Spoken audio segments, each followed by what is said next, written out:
ನಮಸ್ಕಾರ ಸ್ನೇಹಿತರೆ, ನಾನು ನಿಮ್ಮ ಪ್ರಸಾದ್ ಶೆಟ್ಟಿ ಸೀತಾನದಿ ಪ್ರಜಾಧ್ವನಿ ಎಂಬ ಯೂಟ್ಯೂಬ್ ಚಾನಲ್ ಮೂಲಕ ಮತ್ತೆ ನಿಮ್ಮ ಮುಂದೆ ಬಂದಿದ್ದೇನೆ.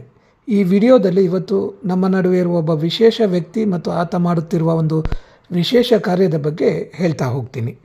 ಈತನ ಕಾರ್ಯಕ್ಕೆ ನೀವು ಕೂಡ ಮೆಚ್ಚುಗೆ ವ್ಯಕ್ತಪಡಿಸಲೇಬೇಕು.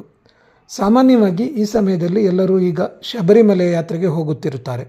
ಪವಿತ್ರ ಪುಣ್ಯ ಪಂಪಾ ನದಿಯಲ್ಲಿ ಸ್ನಾನ ಮಾಡಿಕೊಂಡು ಶಬರಿಮಲೆ ಶ್ರೀಶಾಸ್ತನ ದರ್ಶನಕ್ಕೆ ಇರುಮುಡಿ ಹೊತ್ತು ಹೋಗುತ್ತಾರೆ. ಪಂಪಾದಲ್ಲಿ ಸ್ನಾನ ಮಾಡುವಾಗ ನದಿಯಲ್ಲಿಯೇ ಬಟ್ಟೆ, ಚಡ್ಡಿ, ಬನಿಯನ್ ಬಿಟ್ಟು ಹೋಗುತ್ತಾರೆ. ಲಕ್ಷಾಂತರ ಮಂದಿ ಹೀಗೆ ಬಿಟ್ಟು ಹೋಗುವ ಬಟ್ಟೆಗಳಿಂದ ಪಂಪಾ ನದಿ ಮಲಿನಗೊಳ್ಳುತ್ತದೆ.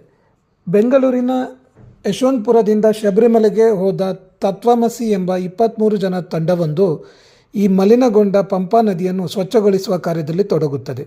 ಈ ತಂಡದ ನೇತೃತ್ವವನ್ನು ಸಚಿನ್ ಶೆಟ್ಟಿಯವರು ಹೊತ್ತಿರುತ್ತಾರೆ. ಇಂತಹ ಒಂದು ಸಾಮಾಜಿಕ ಕಳಕಳಿ ಹಾಗೂ ಗುರುತರವಾದ ಬದಲಾವಣೆಯನ್ನು ತನ್ನಿಂದಲೇ ಆಗಬೇಕು ಎಂದು ಬಯಸುವ ಸಚಿನ್ ಶೆಟ್ಟಿಯವರನ್ನು ನಾವೆಲ್ಲ ಅಭಿನಂದಿಸೋಣ. ಪರಮ ಪವಿತ್ರ ಪಂಪಾ ನದಿಯನ್ನು ಸ್ವಚ್ಛವಾಗಿ ಇಡೋಣ ಎಂಬುದೇ ನಮ್ಮ ಕಳಕಳಿಯ ಮನವಿಯೂ ಹೌದು. ನಾವು ಶಬರಿಮಲೆ ಯಾತ್ರೆ ಎಷ್ಟು ಪವಿತ್ರವಾಗಿ ಮಾಡ್ತೀವೋ ಅಷ್ಟೇ ಪವಿತ್ರತೆ ಈ ನದಿಗಿದೆ. ನದಿಯಲ್ಲಿ ಸೋಪ್ ಹಾಕಿ ಸ್ನಾನ ಮಾಡೋದಾಗ್ಲಿ, ಬಟ್ಟೆಗಳು ಹಾಕೋದಾಗ್ಲಿ, ಆಮೇಲೆ ಶರ್ಟ್ಗಳು, ಬನಿಯನ್ ಇಂಥದ್ದೆಲ್ಲ ಹಾಕಬಾರ್ದು. ಯಾಕಂದ್ರೆ ಇದರಲ್ಲಿ ನಾವು ಸ್ನಾನ ಮಾಡಿದ್ರೆ ಪವಿತ್ರತೆ ಬರುತ್ತೆ. ಇದಕ್ಕೆ ನಾವು ಮತ್ತೆ ಬಟ್ಟೆ ಹಾಕಿದ್ರೆ ನಮ್ಮ ಮತ್ತೆ ಪಾಪನೇ ಸುತ್ಕೊಳ್ಳುತ್ತೆ.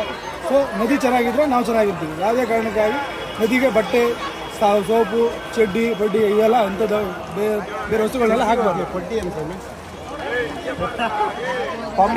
ನೀವು ಎಲ್ಲಿಂದ ಸ್ವಾಮಿ? ಯಾವ ಊರು ಇದು? ತತ್ವಮಾಸಿ ಗೆಳೆಯರ ಬಳಗ, ಯಶವಂತಪುರ. ಹೀಗೆ ಇನ್ನೊಂದು ಸಾಮಾಜಿಕ ಕಳಕಳಿಯ ವಿಡಿಯೋದೊಂದಿಗೆ ನಾನು ನಿಮ್ಮ ಮುಂದೆ ಬರುತ್ತೇನೆ ಮುಂದಿನ ಸಲ. ನೀವಿನ್ನೂ ನಮ್ಮ ಚಾನೆಲನ್ನು ಸಬ್ಸ್ಕ್ರೈಬ್ ಮಾಡಿಲ್ಲ ಅಂದರೆ ಈ ತಕ್ಷಣವೇ ಸಬ್ಸ್ಕ್ರೈಬ್ ಮಾಡಿ. Thank you.